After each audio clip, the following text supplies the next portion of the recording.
Time Transfixed, and it's your boy Icon with another Netflix television review for you, going over the House of Bridgerton. Bridgerton. And before we get started, hit the notification bell, like it, all subscribe, check out my other reviews, and let's get started. Cause in episode 2, it gives us a little insight into this lady, this new lady, into her background. So, yes, she's a maid. And it takes us back to the moment where she decided to go to the masquerade ball all along. So apparently it was her and a couple of the other servants, and they were talking.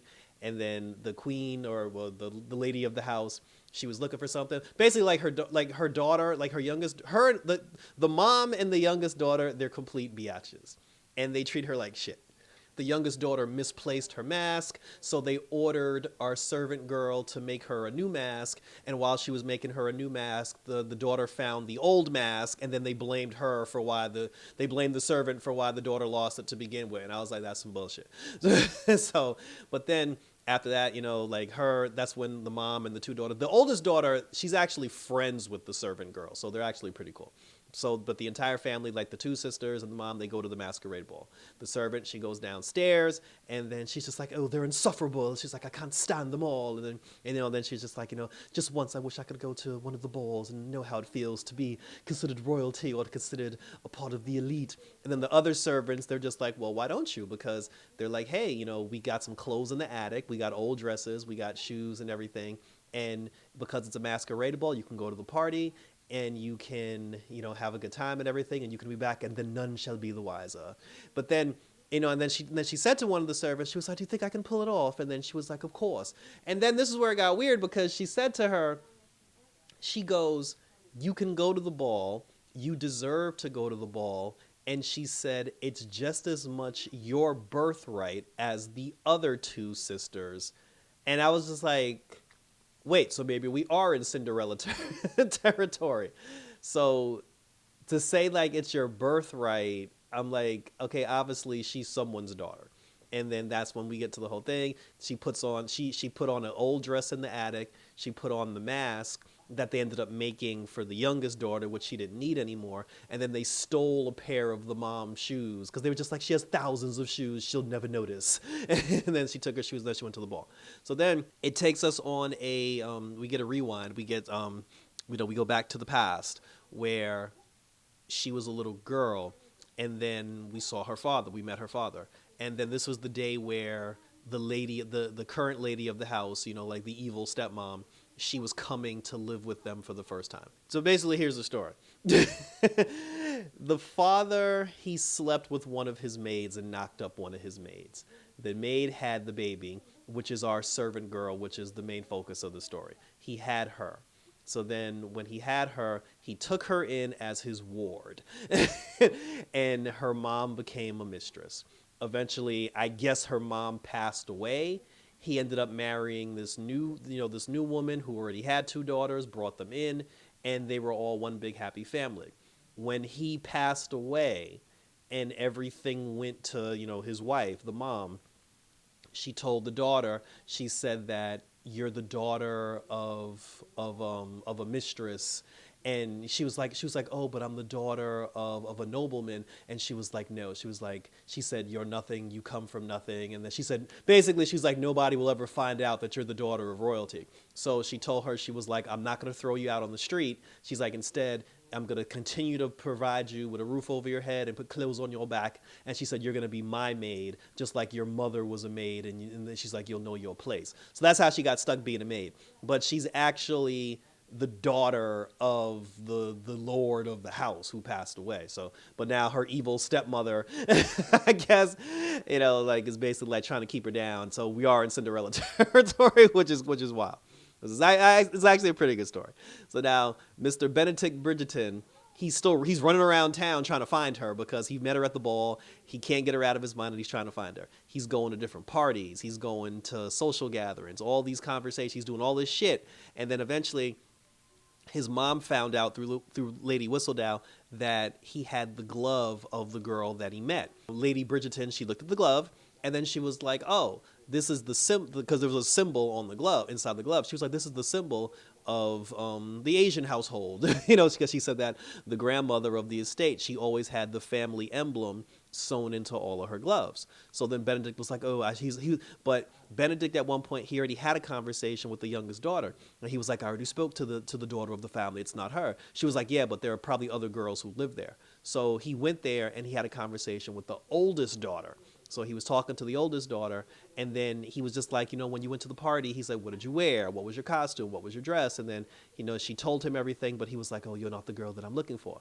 So then when he left disappointed, he had the glove in his hand, and he was looking at the glove when right before he got in his carriage. The mom and the two daughters were looking out the window because she was like, if he doesn't want to talk to me, or if he doesn't want to talk to her, why did he even come? And then they saw the glove in his hand, and then that's when the mom put two and two together, because she remembers where the servant girl bumped into her at the masquerade ball when she had the mask on and everything. So she was like, oh shit, this bitch stole a dress, stole my shoes, and went to the party. So she confronted her about it, and then she was like, how dare you, step out of your place. And then she was like, but it's my place too, because, this was my father's house, and this is like my father's riches. And she was like, you get nothing. And she was like, I should have thrown you out on the streets when I had the chance. And then she was like, why didn't you? She's like, why didn't you throw me out on the streets when you could have? See, and I think the reason why, because that's the whole thing. Because they even showed a scene where they were at the father's funeral, and the mom told her, she was like, your father didn't leave anything to you in his will. I immediately did not believe her. She said, your father, he didn't want anybody to know, that you were the daughter of a servant. So he was like, how he never included you in the will, so you get nothing. You have no claim to nothing. I feel like the reason why she still took her in only to be her maid, the dad we're going to find this out. The dad actually did put her in the will, and the mom is just lying about it. And because she doesn't want the daughter to get a hold of her fortune. So she told her basically to be her maid. So this way she can be in the shadows, out of sight, out of mind. But then now she was like, fuck it. She was like, you started sniffing around. The Bridgerton guy actually likes her. She's like, I gotta get rid of this bitch before she fucks everything up. So she kicked her out, and she cast her out onto the streets.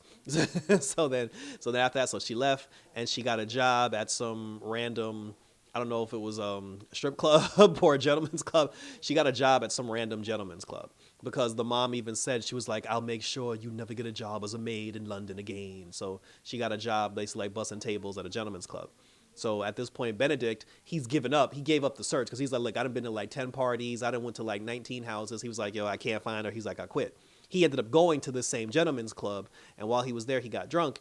And then he saw, when he was walking around the grounds, he saw 3 men basically trying to force themselves on 2 of the maids. So he broke it up, and he was like, you will treat these ladies with the respect that they deserve and everything. And then he was like, never touch them again. And then he was like, fine, because they're fired. So he fired, he fired the 2 girls, that worked for him. One of those 2 girls was our servant girl, our poor little servant girl, who was cast out of society. But Benedict doesn't know it's her. So he was just like, hey, so she gets mad and she starts walking away. And then Benedict's like, hey, what's wrong? He was like, I'm sorry everything happened to you. But he was like, are you okay? And then she was like, no, I'm not okay. She's like, you just got me fired from my job, which is crazy, because I'm like, he kind of stood up for you, but you're mad at him because you lost your job. And then she was like, I have no money. I have no place to go. She's like, I have to walk to the next town. He was like, bitch, it's 2:00 in the morning. He was like, it's pitch black outside. He's like, you can't walk to the next town. And then she was like, I must do something because I have no work and I have nothing to do. And then he was just like, well, why don't I get you a job working with me? He was like, he's like, you could basically work for me. He said, I'll find work for you. And then because she didn't have any other options, and because she knows it's him from the party, she let her guard down, and she was like, okay, fine, sir. She was like, I'll allow you to find me work.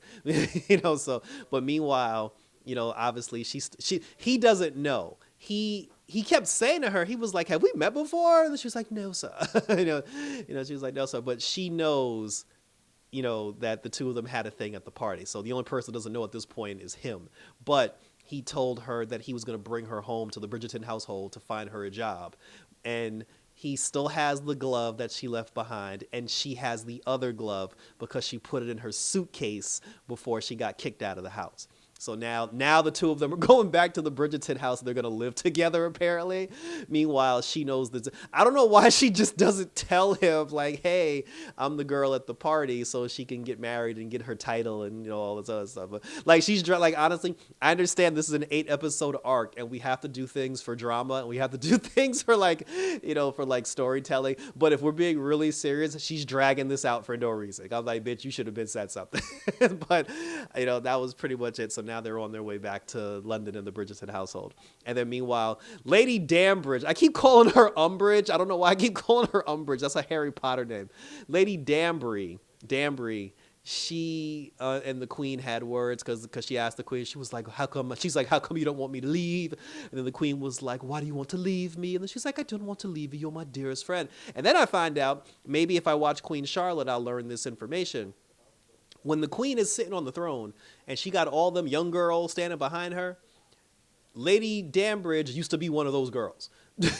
And I assume Lady Danbridge was the only black one at the time when the queen first became the queen, which is why the two of them bonded and why they're like best friends now. So her whole thing was, you're trying to leave me. She so she was like, I don't give a damn about your ancestry homeland. She was like, you're trying to leave me.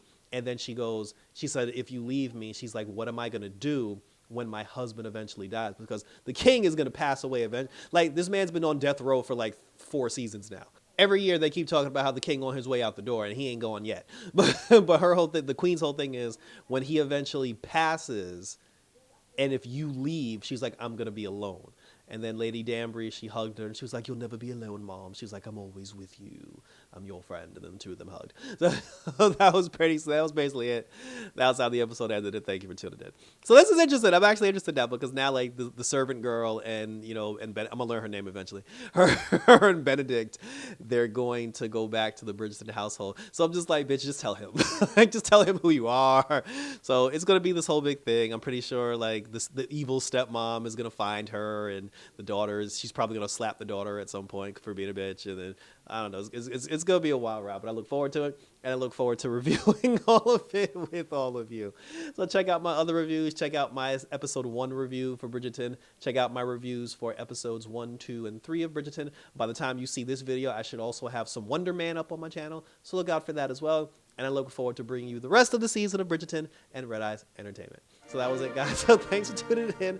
Signing off until the next ball. Until then, we're out this bitch.